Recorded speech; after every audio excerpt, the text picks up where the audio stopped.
Can you begin by giving us a sense of what you're making of the stimulus package that's been announced by the central government to try and start ventilating the COVID impacted economy? Hi, Rahul. Well, from my point of view, I've said this before several times. I'm not an expert when it comes to deciphering the details of such a package, but I would have frankly expected something that was simpler, that was more specific, and that was more sustainable. Like the kind of support that I hear has been forthcoming in the West. I have been talking to my counterpart at KTM, CEO Stefan Pierer. Over there, for example, 85% of the employee cost is being reimbursed by the government. Let me give you another example of a college friend of mine that runs a small outfit, no more than 8 people in Detroit, Michigan. He just received, I think, most of the employee cost was reimbursed to him by the government on the condition that he keeps them all on the rolls. So that's the kind of very direct, very substantial benefit that people are receiving in other parts of the world. One also hears that in the US, in Canada, in Japan, money is being put directly into the hands of the person stroke the consumer. Unfortunately, we have not seen that here. And that is why I say that although when I talk to my counterparts over there, they just have one word to say in response to the support they're receiving. They say, wow. I could see a wow factor here. No, so you're saying the package should have been simpler, more specific and more sustainable. Can you explain what you think the government should have done, which in your view would have led you and other industrialists to say, wow? Well, I think first of all, we could have seen direct money in the hands of people, significant direct money in the hands of people, particularly the poor, not just the migrants, but even the others who have been displaced. I have read that 12 crore people have lost their jobs. That's a huge number. I have not heard anything towards that end. In terms of businesses also, what's the government going to do? The government is not going to reimburse me my material cost or marketing cost or bear the cost of my interest and depreciation. But surely, again, in terms of employee wages, there could have been a lot of assistance. Although, I have to say at this point that I am of the view that almost all of that should go to the MSME who really need it. Because I feel that if a big company like Bajaj Auto gets a part of it, it comes at the expense of someone else, because the government cannot cover everybody 100%. And frankly, this also stems from the fact that I'm not very happy about the fact that big businesses, are not speaking up. They are not speaking out. They are not conveying their views as we should in a free country about what we think is amiss and what needs to be done. I mean, in this country, it seems as if, only the young and the poor and the ladies will speak up. But big names in business, in sports, in entertainment never speak up. Maybe they don't deserve a stimulus. Wow, that's scathing coming from you. Why do you think that's the case? What is it that you think they're saying in private, which the government and the country needs to hear, which is not being spoken of, Mr. Bajaj? Well, I can only speak for myself and say that when I am sometimes counseled by people not to express views like this in public, I always say that I have always believed that the reason I live in India and not in China is because I feel that I am free to give my opinion so long as it comes from a good place, it is objective, it is based on facts, and I have no malified intention. It could be the UPA government, it could be the NDA government. If I was not comfortable speaking up, maybe I should move to North Korea or Venezuela. But I'm very comfortable, and frankly, I have faced no repercussion on this count, at least not so far. So why do others not speak up? I mean, some do. I mean, for example, I would say Kiran Mazumdar-Shaw is a fine example. Mr. Murthy sir is a great example. It's not as if nobody else does, but I think a lot more people need to speak up and speak out. And frankly, it's for them to say why they don't do that more often. How has your business been impacted because of the COVID-induced lockdown? How are you managing at Bajaj Auto and all the other companies in which you are a director? Well, my focus is really only Bajaj Auto, and the short answer is business has been zero for 8 weeks. As you're probably aware, we are fortunate to be a large exporter. Almost half of what we make is exported, but you can't export unless you can make. Since we've been locked down like everyone else has been, and business has therefore been zero. We've started up slowly, limping, haltingly, in erratic fashion right now, because I think the administration has to come to terms with the reality that when you think in terms of health, you may think in terms of zones, red, orange, and green. But when you talk in terms of economy or industries, particularly like ours, which are an integrated industry, which are a chain of suppliers, sub-suppliers, dealers, and sub-dealers, then unless you have unlocked the entire chain, nothing will come out from the output side. And this is what we are facing. So I can tell you that there have been days in the last couple of weeks when at our plants in Maharashtra, at Pune and Aurangabad, we've been up to like 15% capacity. And there are days again when we've been at 0% capacity, because in a so-called red zone or containment zone, despite the best intentions and actions of the collector and the commissioners, if the local MLA who thinks of himself as being the custodian of the health of the people in that zone, or worse still, his goons who think that they are corona warriors at this time, are going to stop people from boarding buses or stop a small supplier from supplying to a bigger supplier who supplies to Bajaj Auto, we cannot produce on that day because without a cable, I cannot make the whole motorcycle and I can't ship it out.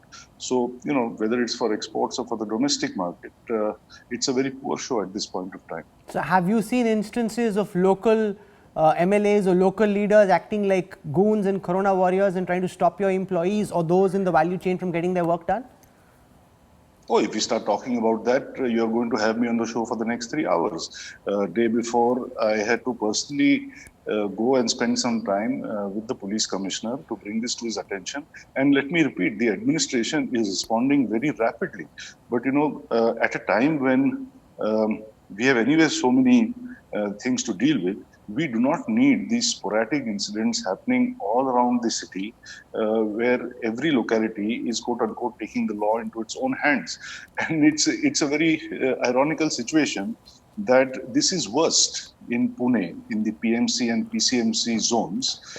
It is better in a relatively smaller place like Aurangabad, and our factory is at Walu, just outside of Aurangabad.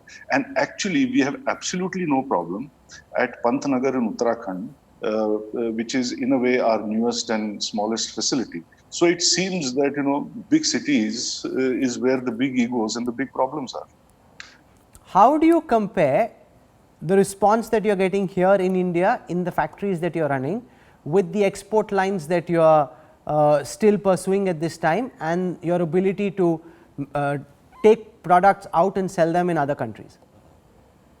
Well, as far as our export markets, and really we export across the world, across continents are concerned, so they were also locked down to different degrees. But as is well known, nobody locked down as harshly as India did. And they have also opened up a lot sooner. So I was again speaking with Stefan Perer yesterday, and he said to me that progressively, virtually all of Europe is opened up in terms of dealerships. And this is what I have been requesting for in this country, because unless you open up the tap at the front end, there is little point in producing at the back end. And today we are seeing that wherever markets are being opened up, I can tell you, China, France, Spain, which were hit so hard, barring Italy, of course, that is a big problem, but Italy is always a problem. And then even in the US, actually in our business, the growth of the small and medium displacement motorcycle is actually ahead of last year, because partly suppressed demand is coming back. Partly, I think people need a feel-good factor. They need a mood elevator, so they need to go out and shop and do something nice to feel better about life. And partly, there is definitely a structural change away from public transportation to affordable individual mobility. So that is working well for us. And again, even in across the markets of Africa, even in a lot of LATAM and ASEAN countries, we do not have the disruption we have here. Cambodia, Thailand, Malaysia, Philippines, Indonesia, they've all been through a difficult time, but I think they've all been extremely pragmatic, not just in a business sense or a dealership sense or a production sense, but in terms of the degree of inconvenience that people have been put through. In this place, as I said again to the commissioner, that in 50 years in Pune, I have never seen really the police being firm with people when they don't wear helmets. In spite of the fact that India is the world's capital when it comes to fatalities from road accidents. But today, when senior citizens are going out for a walk, maintaining distance and wearing a mask at 6:30 in the morning, the police humiliates them by making them hold a board saying, "Main desh drohi hu," and do sit-ups on the road, and the odd one gets caned as well. So, here we have been very arbitrary and very disproportionate in our actions. So you are saying that maybe the Indian lockdown was, especially in your experience in comparison to other countries that you're dealing with, over the top and not required in that sense? It has been completely over the top. First of all, I think we have benchmarked the West in terms of the infection and in terms of deaths particularly, which is in the end what is most important, I suppose. And that has not been borne out. Why an Asian country would exclusively almost seem to benchmark the West, I don't understand. And thereafter, now, when it is becoming clear that although cases will continue to rise, because in the end, this is a virus and no lockdown is impervious. So the virus is going to hang around. And as the Swedish chief scientist said, the hallmark of this pandemic is that the healthy young will be lying in wait silently to infect the vulnerable old. So you can only prepone or postpone the infection. You can't really eliminate it. And I think that's what we are seeing. And instead of accepting that as a reality, look at what my state has done. I think Maharashtra is the premier state of this country. And apparently, they are going to extend the lockdown to the 31st. And, I just don't get it. I have asked everyone in this, well, not everyone, but a lot of important people in the state's administration, please tell me, what is that parameter? What is that metric that you're waiting for, which, when it happens, will motivate you and give you the confidence to unlock? Everybody just looks at everybody else and smiles and says, we have no idea. We are confused. We are just doing what the boss is telling us to do. I mean, who is the boss? I don't know. Where does the buck stop on this? The government can argue, Mr. Bajaj, in its defense, that you and others are now in hindsight being able to say what you are, because we've been able to ward off the infection. There hasn't been a surge of patients lining up breathless at India's ICUs. And if that had happened, then we wouldn't be able to say what we are right now. We've, in fact, the government can say in its defense, been able to avert a massive public health emergency like what Italy, Spain and the United States have had to face. Well, I would partly agree with them. It's very easy to speak from the sidelines when you're in the hot seat and it's your leg that's out there. I can understand that. But I would say up to a point, we had a lot of data coming in from the Asian countries, say even from Singapore, which locked down for a second time. To what extent did they lock down? To what extent did they disrupt small and big businesses? To what extent did they make life difficult for their people? Can people step out of their apartments or not? Can they walk to the grocery store or not? Can they visit friends or not? Can they go and get a haircut or not? We knew all that. And yet we've gone completely over the top, and we continue to go that way. We are now apparently going to head into the fourth lockdown while the world is opening up. And my problem is that even today, we are not hearing anything specific, whether it's from the center or the state. Somebody has to tell us that when cases become near zero, we will unlock. Then why are they unlocking now? When cases start to turn south significantly, we will unlock. If that is so, why are you unlocking now? When the doubling rate becomes 15, we will unlock. Fine, but what will happen when we will unlock? If 15 becomes 7 again, are you going to lock us down again? What are we going to do, given that it seems, and you might know this better than me, that there is a second wave that has already started in Korea and Taiwan and China. If that is true and that is headed our way in 6 months' time, how are we preparing ourselves for that? People talk so much, Rahul, about the flattening of this curve. The curve of a 1.4 billion people is not a curve, it's a tsunami. If you just put the math to it and assume that 10% of those people are old and 10% have other comorbidities, you are talking of 280 million people, let's say 300 million. If you assume that 20 or 30% of that is going to get into serious trouble, you're talking of 60, 70, 80 million people. Let somebody come out and tell us that we are flattening the curve because we are ready with the medical infrastructure or will shortly be ready to handle with beds, with nursing staff, with ventilators, respirators, or whatever they call it, for 60, 70 million people. I have not seen information like this. And let them just stand up and say, you are wrong. We are ready. That would be great. That's the news I'm waiting to hear. But this is not we are hearing. What we are hearing is all the tamasha that you are as well aware about as I am. But the government is dealing with many variables and moving parts, all of which are functioning at the same time. And it's not as if, unlike any other scenario where you know exactly what the mortality rate is, what can happen now. There's a new Kawasaki disease that's made a re-emergence in some places in the United States and elsewhere. So the government doesn't have, Mr. Bajaj, answers to all these questions. They're good questions, piercing, scathing questions, but there are no answers, not just with the Indian government, but globally. Yeah, Peter Drucker said, the danger in turbulent times is not the turbulence, but to steer with old logic. I am only asking, to the extent I'm also a concerned citizen and an affected party, just one simple question.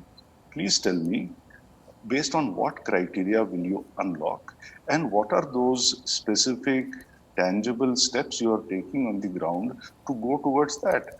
Don't echo this thing at me that we have arranged these many trains and these many food packets, and now the power consumption is already at 30% in this place. I mean, these are all red herrings. They don't give us a clear picture. I mean, has anyone articulated clearly when we will unlock and why? And if they don't have an answer, let them say that we cannot unlock for the next 6 months. I mean, look at this. We were told the peak of the virus would be 12th of April. Then we were told it would be 1st to 15th of May. I am now reading in various media that it may be June or it may be July. So are we going to be shut down for another 8 weeks, 10 weeks, 4 months? Do we not deserve any clarity at all? Okay, so you've laid out what you believe are the problems. If I were to ask you to switch roles and suggest what you think would be an appropriate response framework, what, Rajiv, are your suggestions? Well, in one sentence, I would say we have to move from a herd mentality to herd immunity. Because from whatever I have heard, and I am not an epidemiologist, I am not even a doctor, but that's the only concept that makes sense to me. What that means to me is that we should have done this before, and if we haven't, then at least we should do this now, is to let the robust population in the age of, let's say, 15 to 50 or 20 to 60, something like that, go back to their normal life. Let them start moving the economy forward as they used to, and let them slowly get infected and acquire herd immunity. Believe in Ayurveda or homeopathy, etc., those solutions are also available. And obviously, all of us will take the necessary precautions because nobody wants to die. Then the next step would have been, and if we had done this between March and May, probably we would be in a position like Stockholm, where we would be approaching herd immunity in a few weeks' time.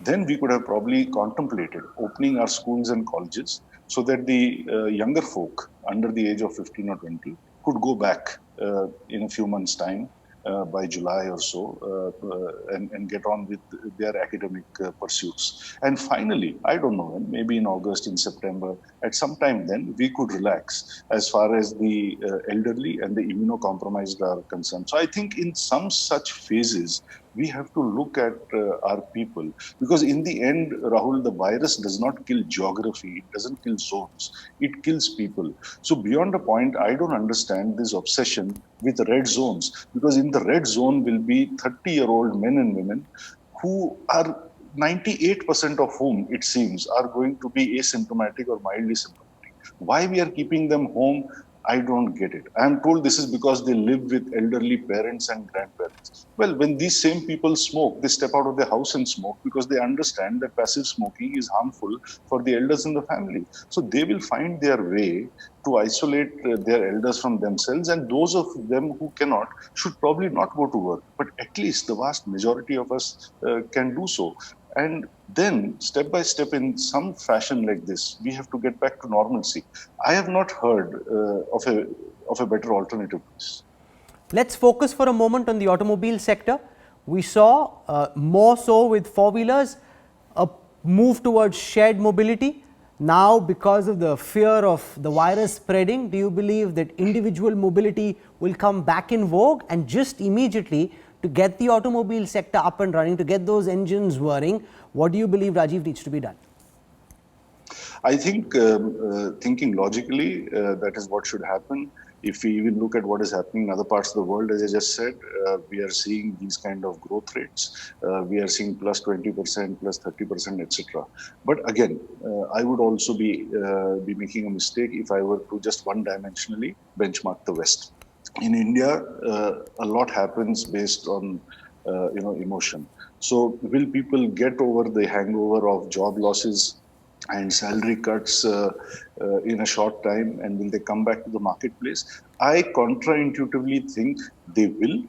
I'm not saying demand is going to be where it was a year and a half back, but it's going to, I think, surprise all of us. So at least I would prepare Bajaj Auto for a good surge in demand as soon as dealerships are allowed to open. And people are allowed to go back to work. So I think on the demand side, I'm less concerned. We have been placing our 3 requests before the government for a review of 3 specific regulations, owing to which in the last 18 months, the price of an average mass-produced two-wheeler in India has gone up by as much as 30 to 35% in just 18 months. This relates to insurance, safety norms and emission norms. And that's too much of an inflation to happen in that kind of period of time. So I think there are simple ways to correct this, but so far, we don't have relief on that front from the government. So this is on the demand side. On the supply side, I think we have a bigger challenge. We just talked about the confusion around zones, etc. So we have to smoothen the entire supply chain out. If we say we want to work at 33% capacity, we have to make sure that everyone is working at 33% capacity, irrespective of whether he's in the green zone, in the orange zone, or red zone. And I think we have to work very hard to bring the confidence back in people, because right now people are behaving, after this 8 weeks of brainwashing, they are behaving as if the corona is a contagious cancer. And if I get it, I will die. People are absolutely paranoid. And the way we have brainwashed people has turned people against people. That's going to take some time to overcome. Well, you are your father's son.